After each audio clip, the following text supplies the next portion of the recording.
공사업자의 그런 괴롭힘 때문에 건축주가 정신적 스트레스를 받아가지고 우울증도 생기고 심지어 자살까지 생각하는 사람도 있었습니다. 그러다 보니까 집 한번 지어보려다가 10년 폭삭 늘른다 하는 말이 이제 과장이 아닌 거죠. 안녕하세요, 김재곤 변호사입니다.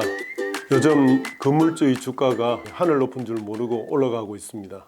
그러나 집 짓는 과정을 자세히 들여다보면 사실 이 집을 짓는다는 것은 절대 만만한 일이 아닙니다. 누구나 이 선망하는 이제 건물주, 요즘 저물주 위에 건물주라 하는데 그 건물주 되는 일이 쉽지 않다는 뜻이죠. 그래서 오늘은 초보 건축주가 이제 건물을 짓다가 겪는 힘든 여정에 대해서 한번 살펴보고 그 해법을 한번 찾아보기로 하겠습니다. 집 짓다가 10년은 늘른다 하는 말이 왜 나왔을까요?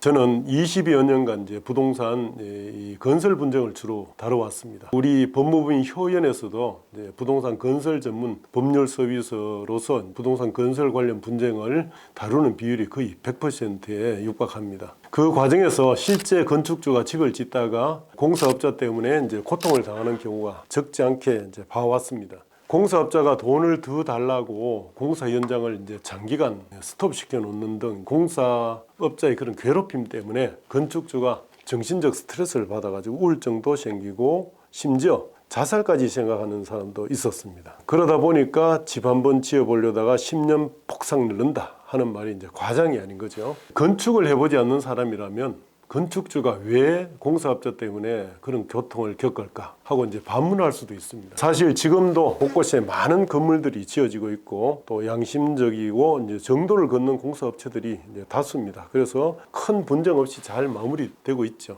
계약한 대로 돈 받고 공사 끝까지 잘 해주면 아무런 문제가 안 생깁니다. 그런데 극히 일부 이제 비양심적인 공사업자들이 이제 문제인 거죠. 이런 이제 비양심적인 어떤 업자들은 어떤 공사는 흉내만 내고 교묘한 방법으로 이제 건축주를 괴롭힙니다. 그래서 결국 공사비를 더 받아내려고 이제 온갖 잔머리를 굴린다는 게 문제입니다. 아파트나 이제 대규모 상가 건물, 관공서 건물이나 큰 건물들 보시면 아시겠지만 대부분 큰 문제 없이 잘 마무리되고 있죠. 이런 대형 건물들은 이제 또 대규모 브랜드 있는 건설사들이 짓기 때문에 또 문제도 안 생기고 하자 보수 보증이나 이런 제도가 잘 구비가 되어 있습니다. 게다가 이제 이런 공사업체들은 자금력도 있죠. 그러니까 또 책임지고 다 문제 해결해 줍니다. 근데 문제는 이 소규모 단독주택이든 단독 상가 건물이든 원룸, 빌라 이런 건물을 짓는 과정에서 사실 문제가 많이 생깁니다.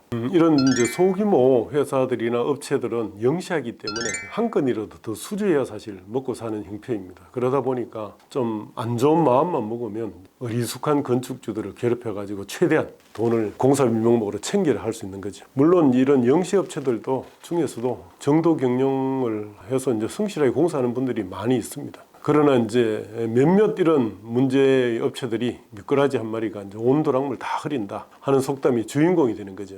특히 이제 우리나라는 이런 건설업체 중에 소규모 영시업체들의 비중이 상당히 큽니다. 그러면 이제 건설업체 중에 영시업체들이 차지하는 비율을 표로 한번 이제 보겠습니다.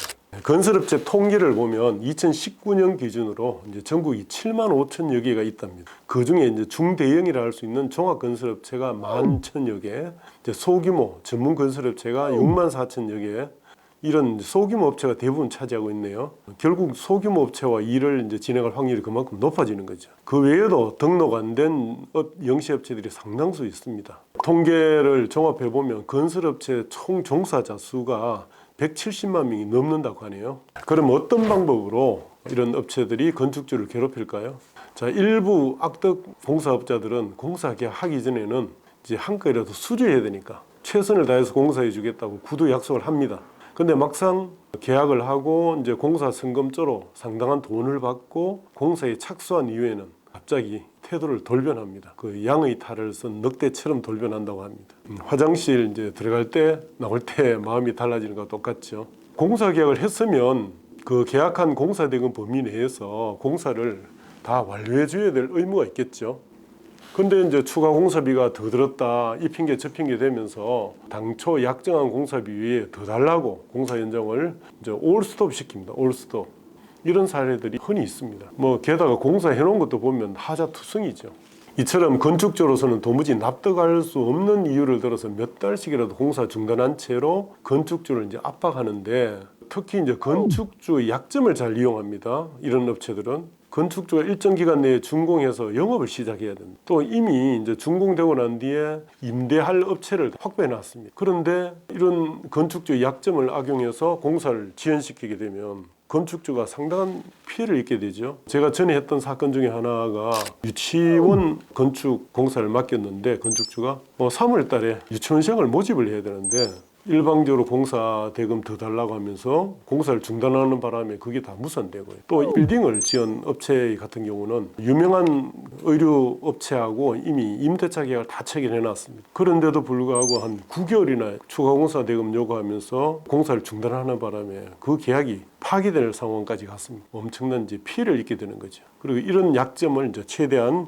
공사업자들이 악용해서 공사비를 더 받으려고 하는 겁니다. 사실 알고 보면 이 공사업자들은 공사비로 일부 받은 돈 가지고 그 현장에 공사비로 다 쓰게 되면 큰 문제가 없는데 그 받은 공사비, 그 공사 현장에 안 쓰고 다른 현장으로 이제 빼돌리거나 또 개인 이제 급한 용도에 이제 써버리고 해당 공사 현장에 돈이 없어서 이제 공사를 못하게 되는 경우도 많아요. 그래서 어떻게든 순진한 건축주를 겁주고 이렇게 압박해서 돈을 이제 더 받아내려고 하는 거죠.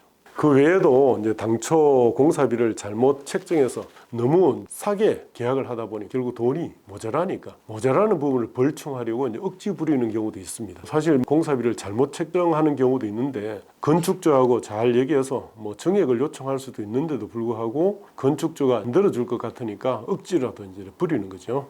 또한 공사업자가 이제 준공에 필요한 이제 서류 제출을 거부하면서 준공을 방해하는 경우도 있습니다. 구체적으로 어떻게 방해하는지 볼까요?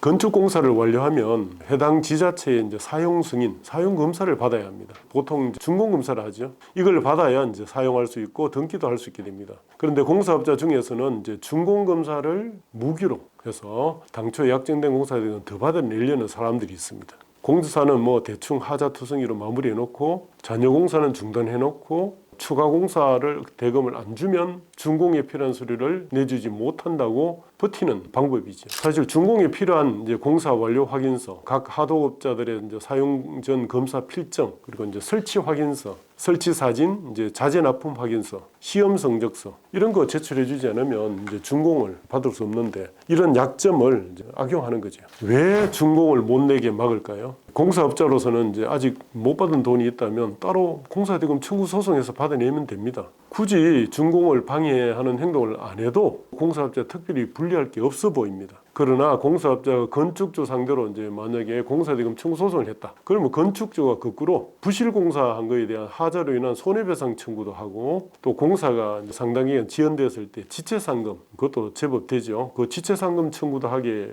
돼서 결국은 공사업자가 오히려 불리한 결과가 나올 수도 있게 됩니다. 그리고 또 소송을 하게 되면 시간도 많이 걸려요. 당장 돈을 못 받게 되고 또 뭐 변호사 비용이든 뭐 각종 소송 비용이 많이 들게 되겠죠. 그래서 어떻게든 빠른 시간 내에 더 많은 돈을 받아내기 위한 방법, 그 방법으로 빨리 준공돼야 된다는 건축주의 이 약점, 이 건축주의 이 목에 걸린 목줄을 쥐는 거죠.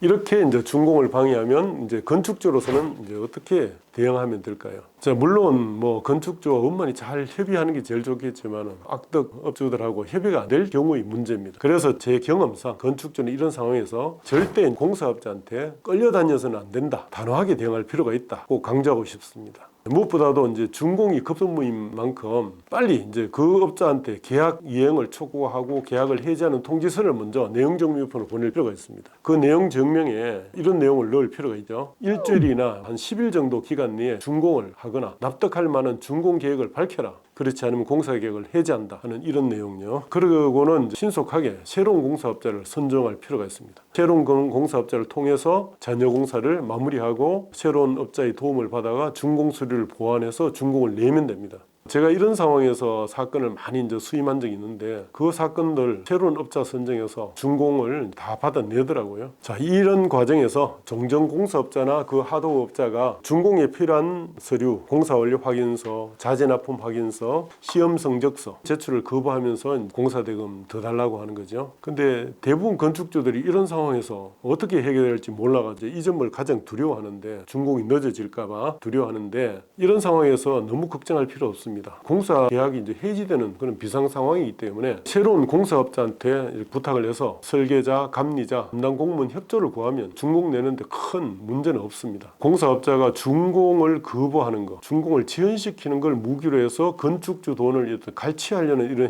이런 행태를 건절하려고 하면 지자체에서 이런 상황에서 다른 공사업자를 통한 준공을 최대한 쉽게 허용해 줄 필요가 있다는 생각이 듭니다. 이제 여기서 준공이 협조하는 주체가 있는데 이 공사 감리자는 건축의 주요 공정에 참여해서 이제 설계 도면대로 제대로 건축하는지 감독을 하고 자재를 검측하고 공사 완료 상태를 확인해서 감리 보고서를 작성한 후에 허가권자에 제출해서 이제 준공을 받게 하는 그런 역할을 하죠. 따라서 공사업자들이 준공에 필요한 서류 제출을 거부하더라도 감리자한테 부탁을 해서 이 감리자가 각 공정의 공사 완료 사실을 확인해서 감리 보고서를 작성 제출하고 나머지 서류는 새로운 공사업자가 현장을 확인하고 관련 기관의 이제 도움을 받아서 서류를 보완하게 되면 이제 지자체가 준공을 내줘야 한다는 겁니다. 그리고 소송을 통한 어떤 해결 방법도 있습니다. 공사업자가 현장을 스톱시키고 이렇게 전가하고 있으면 사실 내보내기가 만만치 않습니다. 소송을 통해서 내보내려면 최소한 7, 8개월에서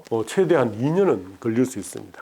특히 이제 공사 대금이 일부 미지급된 거라도 있게 되면 이 공사업체나 하도업체들이 이주권 행사를 합니다. 근데 이주권 행사를 하게 되면 일부 미지급 채권이 있게 되면 그 요구하는 돈을 안 주면 소송을 통해서 내보내기가 어렵습니다. 자, 소송을 통해서 물론 해결되는 경우도 있지만 대부분 건축주들은 소송하는 방법도 잘 모릅니다. 그래서 장시간 고통을 당하다가 결국은 두 손 두 발 다 들고 항복하게 되는 거죠. 결국 공사업자가 달라는 대로 다 주어야 고통에서 벗어날 수 있다. 이것이 문제입니다. 제가 맡았던 사건 한 건을 보면 원룸 공사를 맡겼는데 이 공사업자가 정말 공사를 엉망을 했습니다. 나중에 준공 내려고 보니까 이 감리자가 도저히 이 상태에서는 철거해서 새로 건축하지 않는 한은 준공을 내줄 수 없다고 한 겁니다. 그 당시에 제가 의뢰를 받아서 감리자, 설계자, 공사업자, 지자체 담당자까지 설득해서 진짜 오랜 시간이 걸려서 겨우 준공이 난 그런 사례도 있습니다. 이런 경우에 이제 천신만고 끝에 건물이 준공되어도 또 부실 자재를 쓰고 또 부실 공사를 하고 또 그로 인한 누수나 균열 등의 어떤 하자가 생기니까 두고 건축주가 이제 괴롭게 되겠죠. 물론 하자로 인해서 손해배상 소송, 하자 보수비 청구 이렇게 할 수 있지만 그것도 시간과 비용이 많이 듭니다. 무엇보다도 정말 믿을 만한 전문 공사업체, 그런 업체를 잘 선정해서 계약서를 꼼꼼히 제대로 작성하고 감독을 잘 하는 것이 이제 최우선임을 이제 유의한다 하는 말씀을 드리고 싶습니다. 여기까지 이제 초보 건축주가 건물 짓다가 겪는 힘든 여정에서 한번 살펴봤습니다. 이어서 해결 방법, 해법에 대해서 한번 살펴보기로 하겠습니다.